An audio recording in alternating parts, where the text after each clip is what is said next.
All right, so going on to continuing on with fixing the problem. So you're practicing now, you're hitting a certain shot shape, trying to do that every time. Now what you need to make sure you do as you're working your way through this is you gotta continue competing, okay? You gotta continue playing in events or in, you know, games at the club or whatever the case might be, but you gotta keep putting it to the test, okay? In other words, as you probably know, having success on the range doesn't translate absolutely to success on the course, and success on the course in a casual round or when you're out there by yourself isn't the same as doing it in tournaments, right? At least in my experience, that's the case. And talking with players that have this problem, that's the case for them as well. They can do fine on the course if they don't really care about what they're shooting. So as much as sometimes you feel like just withdrawing from all the events you have on your calendar, which I'm sure if you've got the demons, you've had that impulse to do it, and maybe you've actually done it in the past. Instead of doing that, you want to stay with it. You got to stay in competition so that you can start to see the changes you're practicing take shape on the course. My recommendation, once you start, let's say you're on the range and you're hitting all these, let's say fades, we'll just use an example. Let's say you're bending the ball the same way on the range every time. What you're going to want to do is continue competing, but don't, I'm going to say it's going to sound weird, but don't worry about what you shoot. In fact, write down your score just so you can sign your card at the end, but you got to put the score and the performance behind you. You got to just stop worrying about that for a while. All right, you do want to be out there competing, but you're not going to worry about where you finish or what you shoot. And you're going to keep a different stat or a different, you're going to measure something different.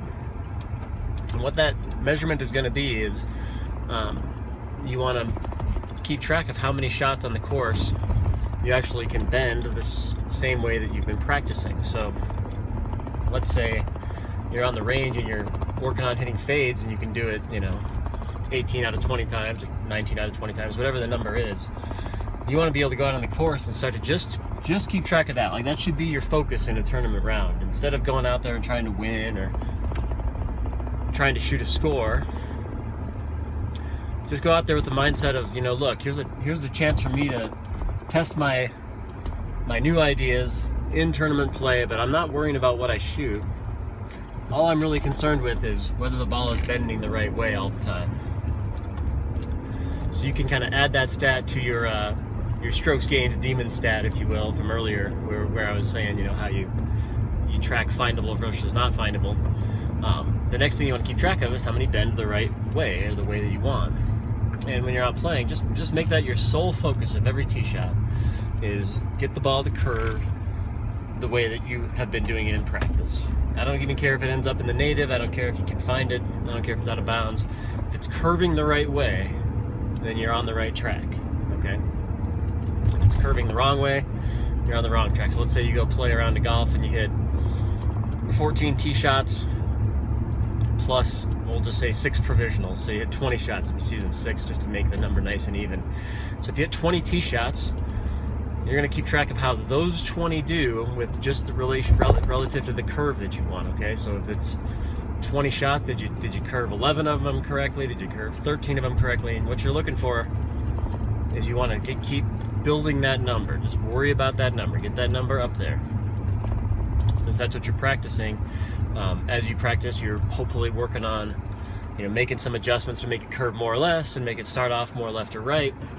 But you want to, at least on the course, make that your sole focus as opposed to really worrying about where it ends up.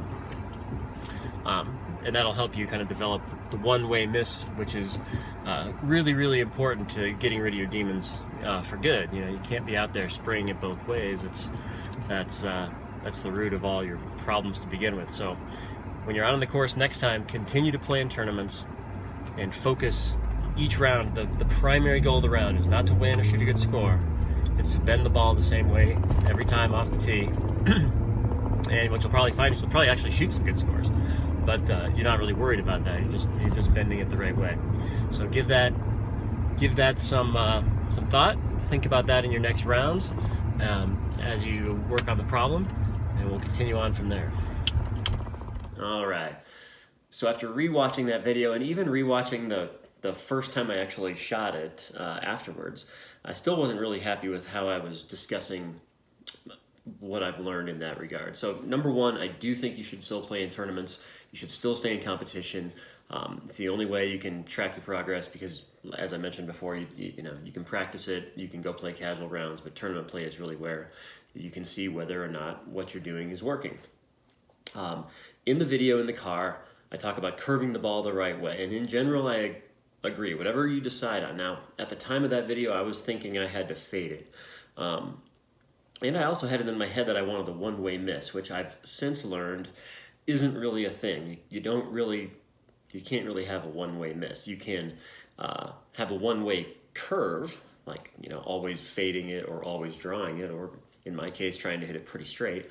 You can have a one-way curve, but you can't really have a one-way miss. In other words, if you're a fader of the ball, it's just not really possible to aim some amount left and, you know, never miss it left of that, or never fade it too far to the right. It's just like, you know, you can't just take out one side of the golf course. As a general rule, you can, you know, using your aim and so forth, you can take out the side with the most trouble by biasing your aim a certain way. For example, if there's out of bounds left and you don't want to miss it left, you can aim significantly more to the right than perhaps the center of the fairway to accomplish the goal of not hitting it out of bounds. But you can't just stand there and say, I'm never going to miss a shot left of the fairway. That's, first of all, it's not really possible, and even if it was, it's not really optimal. So instead, I would say if you were trying to curve the ball and you're still competing, once again, we're not thinking about score. We are thinking about just our tee shot results. You want to pay attention to, is it curving the same way every time, yes or no? Because that is possible. Or in my case, I'm trying to hit it straight, so is it kind of going straightish? And more importantly, is it staying within a 65-yard or 70-yard window?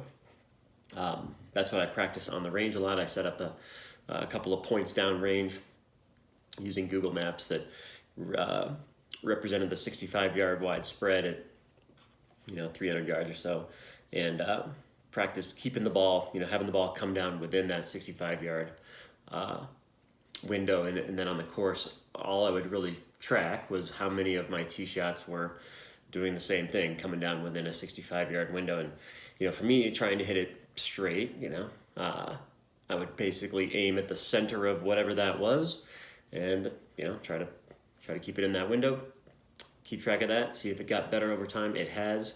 It's gotten way better, which is why, you know, why I don't have this problem anymore, thank God. But anyway, I would like to change around a little bit of the wording in that video if I could. I still will keep it on there because that's what I was thinking at the time. And I do think it's useful to kind of see how, you know, mindsets can change over time. And that was a mindset change for me that I think made a difference, going away from a one-way miss type of mentality to a keep it in a, you know, 65-yard window type of mentality.